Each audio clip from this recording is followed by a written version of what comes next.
দুর্গাপুজো বাঙালির প্রাণের উৎসব। প্রতিটা বাঙালি সারাটা বছর অপেক্ষা করে থাকে এই কটা দিনের জন্য। সে বাঙালি কলকাতায় থাকুক বা অন্য কোনো শহরে, দুর্গাপুজো তারা সেলিব্রেট করবেই করবে। এটা আমার সেকেন্ড টাইম দুর্গাপুজো যেটা আমি বাড়ির বাইরে কাটালাম, আর ফার্স্ট টাইম ইন পুনে। সত্যি কথা বলতে জানতাম এখানে দুর্গাপুজো হয়, বাট এতটা যে আনন্দ করব সেটা ভাবিনি।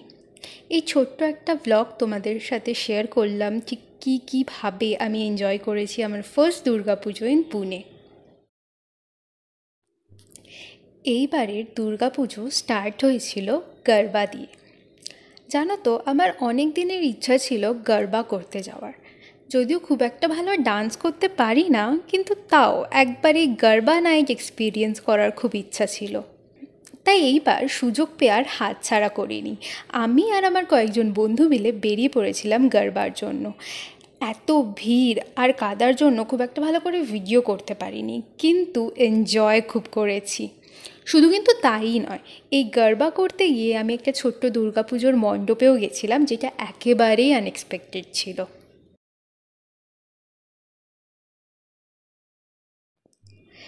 এর পরের দিনটা ছিল সপ্তমী। এই দিন আমার অফিস ছিল, তাই সব কাজ তাড়াতাড়ি কমপ্লিট করে আমি আর পৌসুমি বেরিয়ে পড়েছিলাম ঠাকুর দেখতে। আমার আরও দুই বন্ধু সুবর্ণা আর তিয়াশাও আমাদেরকে জয়েন করেছিল। প্রথমে আমরা গেছিলাম শিবাজীনগরের কংগ্রেস ভবন দুর্গাপুজো প্যান্ডেলে। According to Google, this is one of the city's oldest and most significant Durga Puja organised by Bangiya Sanskriti সংসদ। খুবই সুন্দর আর সিম্পল একটা প্যান্ডেল ছিল। এতদিন পর এত বাঙালি লোকজনকে একসাথে দেখে আমাদের লিটারেলি মনে হচ্ছিল আমরা ওয়েস্ট বেঙ্গলে চলে এসেছি। যাই হোক, এরপর সবাই মিলে একটু ফটোশ্যুট করি। এখানে বেশ অনেক ছোট ছোট স্টল ছিল, সেগুলোও ঘুরে ঘুরে এক্সপ্লোর করি। আর তারপর আসে আমাদের মেন অ্যাট্রাকশন, খাওয়া দাওয়া। এই প্যান্ডেলের ফিশ ফ্রাইটা নাকি খুবই ফেমাস, তাই ওটা আমরা ফার্স্টে ট্রাই করি। আর পরে আমরা মিষ্টি দই, নলেন গুড়ের রসগোল্লা আর মিহিদানা ট্রাই করি। সত্যি কথা বলতে খুবই অ্যাভারেজ ছিল টেস্টের দিক থেকে, বাট ভাইবের জন্য 10/10। এখানে বেশ সুন্দর কালচারাল প্রোগ্রামও হচ্ছিল, সেটা কিছুক্ষণ এনজয় করে আমরা বেরিয়ে পড়ি নেক্সট প্যান্ডেলের দিকে। একটা ক্যাব নিয়ে আমরা 4 জন পৌঁছে যাই পুনে কালীবাড়ি খড়কি। পুনের অন্যান্য দুর্গাপুজোগুলোর মতনই এটাও খুবই ফেমাস। এখানের প্যান্ডেলের থিম ছিল অযোধ্যার মন্দির, বাট সব থেকে বেশি যেটা আমার ভালো লেগেছিল, মায়ের মূর্তি। প্রতিমাটি এতটাই সুন্দর ছিল আমি বলে বোঝাতে পারবো না। আমি সত্যি এরকম প্রতিমা এর আগে কোথাও দেখিনি। এখানে সুবর্ণার কিছু ফ্রেন্ডরাও আসে, ওদের সাথে দেখা হয়, কিছুক্ষণ ঘুরে ফিরে ছবি তুলি আমরা, তারপর বেরিয়ে পড়ি নেক্সট প্যান্ডেলের দিকে, যেটা হচ্ছে পাষাণের আমরা সবাই বাঙালি সঙ্গের দুর্গাপুজো। সোমবার সপ্তমীর দিন হওয়ার সত্ত্বেও কি বিশাল ভিড় ছিল। এই জন্যই হয়তো বলে হুজুকে বাঙালি। অফিস থাকুক আর যাই থাকুক না কেন, পুজো মিস করা যাবে না। এখানের পুজো মণ্ডপের পিছনের দিকে আবার যাত্রাপালাও হচ্ছিল। বেশ ভালো লাগলো অনেক দিন পর এই সব কিছু দেখে। এখানেও বেশ অনেক স্টল ছিল আর খুবই সুন্দর সুন্দর জিনিসপত্র বিক্রি হচ্ছিল। যাই হোক, অনেক রাত হয়ে যাওয়াতে আমরা সবাই মিলে এটাই ডিসাইড করি যে আমরা যেখানে থাকি তার আশেপাশের কোনো রেস্টুরেন্টে ডিনার করার কথা। যেমন কথা তেমন কাজ, আমরা আবার সবাই মিলে আলাদা আলাদা ক্যাব বুক করে বেরিয়ে পড়ি আমাদের রেস্টুরেন্টের দিকে। এরপর জমেছিল আমাদের আড্ডা। এইরকমভাবে হাসি ঠাট্টা আর গল্প করতে করতে কাটিয়ে দিয়ে আমাদের সপ্তমীর সন্ধ্যাটা। আমাদের অ্যাকচুয়ালি তারাও ছিল, কারণ নেক্সট ডে আমাদের সকালে অঞ্জলি দিতে হতো, তাই জন্য আমরা সবাই তাড়াতাড়ি খাবার দাবার সেরে বেরিয়ে পড়ি আমাদের পিজির উদ্দেশ্যে। অষ্টমীর দিন সকাল সকাল উঠে আমরা রেডি হয়ে গেছিলাম অঞ্জলি দেওয়ার জন্য। জানো তো, আমি অনেক বছর পর আবার অঞ্জলি দিতে গেলাম। খুব একটা ঠাকুর ভক্ত মানুষ নই, কিন্তু এই সবই যেন আমার সব ছোটোবেলার স্মৃতি। কাছেই একটা আশ্রম আছে, সেখানেই আমরা গেছিলাম অঞ্জলি দিতে। অঞ্জলি শুরু হওয়ার আগে ওখানে কুমারী পুজো হচ্ছিল। আর জানো কি, এটা আমার প্রথম দেখা কুমারী পুজো। আর বাচ্চা মেয়েটা যে কি শান্ত ছিল, কি সুন্দর চুপ করে বসেছিল ওখানে।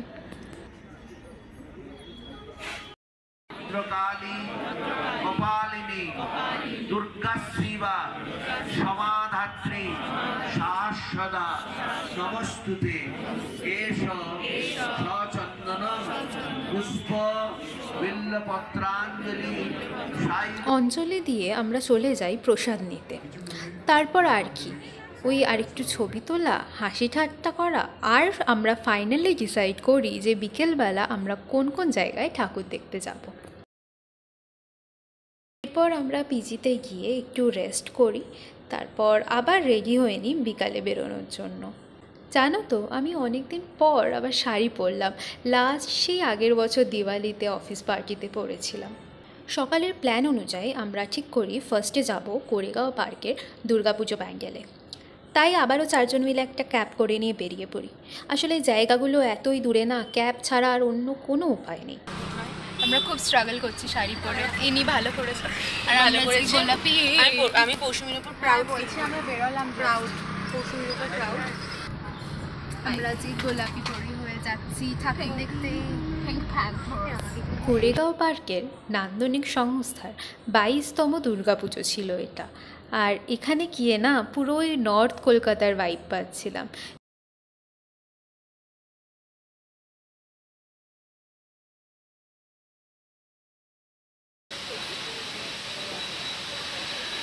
Surprise guys. ও টিটি শিখেছিস বনুর কাছ থেকে?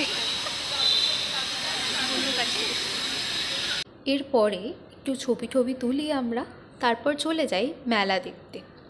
ওখানে আমরা 4 জনে ট্রাই করি এই এগরোল। মানে এই কয়েকটা জিনিস আছে যেগুলো ঠাকুর দেখতে বেরোলে একদম কনস্ট্যান্ট। এগুলো ছাড়া যেন পুজো সম্পূর্ণ হয় না। আমাদের নেক্সট ডেস্টিনেশন ছিল বঙ্গীয় সংসদনগর রোডের দুর্গাপুজো, যেটা ছিল বিমাননগরে। এখানেও দুর্গা প্রতিমাটি হয়েছিল বৈষ্ণবী আদলে। I hope I am saying it right. এখানে আমরা বসে বেশ অনেকক্ষণ ধরে আড্ডা দিই 4 জন মিলে। এরপর আমরা একটু আশেপাশে ঘুরে টুরে দেখি, আর তারপর আমরা বেরিয়ে পড়ি খারারির জন্য, যেটা ছিল প্রায় 6 কিলোমিটার বিমাননগর থেকে। খারারির যে দুর্গাপুজোর প্যান্ডেলে আমরা গেছিলাম সেটা বেশ সুন্দর ছিল। আর এখানে সবথেকে ভালো জিনিস যেটা ছিল, আশেপাশে মেলা বসেছিল। আর এই বাচ্চাদের দোলনা দেখে আমরাও 4 জন উঠে পড়েছিলাম। মানে আমাদের পাগলামোর আর শেষ নেই। যাই হোক, তারপর আবার চলে গেছিলাম প্যান্ডেলের ভেতরে প্রতিমা দর্শনের জন্য। এখানে একটা জিনিস আমার খুব ভালো লাগলো, কি সুন্দর প্রতিটা প্যান্ডেলে একটা করে কালচারাল প্রোগ্রাম হয়।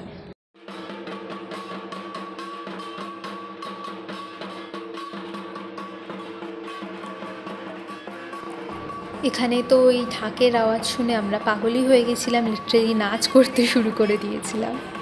এখানে আরও একটা ব্যাপার আছে, মেয়েরা সব কিছুতে না নিজেদেরকে কন্ট্রোল করে নেয়, কিন্তু জুয়েলারি দেখে নিজেদেরকে কন্ট্রোল করতে পারবেই না। যাই হোক, বেশ সুন্দর সুন্দর জুয়েলারি ছিল এখানে। এরপর অনেকটাই রাত হয়ে গেছিলো, তাই আমরা বেশি আর না ঘুরে সোজা চলে যাই ডিনারের জন্য।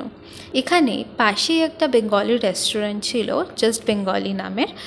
তো আমরা সবাই মিলে ডিসাইড করি আজকে ডিনারটা আমরা ওখানেই করব। সত্যি কথা বলতে, এর আগে পয়লা বৈশাখের এক্সপিরিয়েন্সের পর আমার খুব একটা ইচ্ছা ছিল না যে পুজোতে বাঙালি খাবার ট্রাই করার।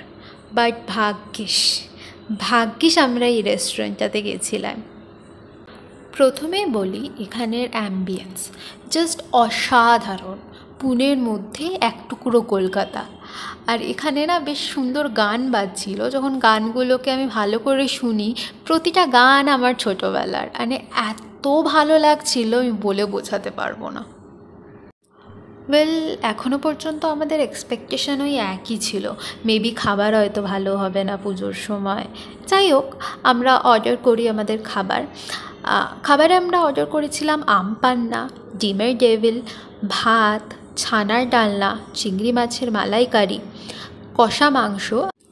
ওয়েল, সত্যি কথা বলি, প্রতিটা খাবারই ছিল অসম্ভব রকমের ভালো, এক্কেবারে বাড়ির মতো। আর এখানে যে চিংড়ি মাছের মালাইকারিটা আমরা অর্ডার করেছিলাম সেটা ছিল অমৃত। আমি অনেক দিন পর খেলাম চিংড়ি মাছের মালাইকারি, মানে একদম বেস্ট। মানে আমি এখন বলছি তো আমারও এখনও যেন জিভে জল আসছে। কষা মাংসটাও খুবই ভালো ছিল খেতে। আর এবার আসি বিরিয়ানিতে। মানে পুনেতে আসার পর এত কলকাতা স্টাইল বিরিয়ানি ট্রাই করলাম, কিন্তু এটার মতো সুন্দর বিরিয়ানি আমি খাইনি। আর এর মধ্যে সবথেকে ভালো জিনিস ছিল, একটা গোটা আলু দিয়েছিল আর চিকেনগুলো খুবই সফট ছিল। এরপর আমরা বাড়ি ফিরে আসি। এইটুখানিই ছিল আমাদের অষ্টমীর দিনটা। যাই হোক, খুবই মজা করেছি আমরা 4 জন মিলে। এর পরের দিনটা ছিল নবমী, আর এই দিন ছিল আমাদের অফিস। আমাদের মুখ দেখে বুঝতেই পারছো 1 ফুট অফিসে যাওয়ার ইচ্ছা ছিল না, কিন্তু যেতেই হতো। এই দিনকে সবাই শাড়ি পরে এসেছিলো অফিসে, মানে আমরা প্ল্যান করেই গেছিলাম আর কি। তারপর আমরা কয়েকজন মিলে লাঞ্চ ব্রেকে ঠিক করি যে অফিসের কাছে যে দুর্গাপুজোর প্যান্ডেলটা আছে সেখানে আমরা সবাই যাব। তো ওখানে গিয়ে দেখি 9টা ছোটো বাচ্চা মেয়ে কুমারী পুজো করা হচ্ছে। কী যে কিউট লাগছিল বাচ্চা মেয়েগুলোকে দেখে, আমি বলে বোঝাতে পারবো না। এরপর আমরা অফিস থেকে বাড়ি ফেরার সময় আবার ওই একই আশ্রমে যাই যেখানে আমরা অঞ্জলি দিতে গেছিলাম। ওখানে তখন সন্ধ্যা আরতি হচ্ছিল, তাই আমরা কিছুক্ষণ বসে দেখি ওখানে। তারপর প্রসাদও দিচ্ছিল, তাই প্রসাদ নিয়ে বেশ কিছুক্ষণ ওখানে বসে আমরা দুজন মিলে সময় কাটাই। তারপর বাড়ি ফিরে আসি দুজন মিলে। সত্যি কথা বলতে কি, এই নবমীর দিনটা আসলেই যেন মনটা কেমন একটা খারাপ হয়ে যায়। এই পুজো আসছে আসছে ব্যাপারটাই যেন ভালো। যাই হোক, কিছু তো করার নেই, এটাই মেনে নিয়ে আমাদের পুরনো গতানুগতিক জীবনে ফিরে যেতে হবে। পুনেতে কাটানো এই দুর্গাপুজোটা আমার কাছে খুব স্পেশাল ছিল। অনেক দিন পর সবাই মিলে একসাথে বেরোলাম, এত আনন্দ করলাম। তোমাদের সাথে এই আনন্দের মুহূর্তগুলো শেয়ার করতে আমার খুবই ভালো লাগে। জানিও তোমরা কেমন লাগলো পুনের দুর্গাপুজো থ্রু মাই ক্যামেরা। আর আজকের জন্য এইটুকুই, আবার পরের ভিডিওতে দেখা হচ্ছে। Until then, by.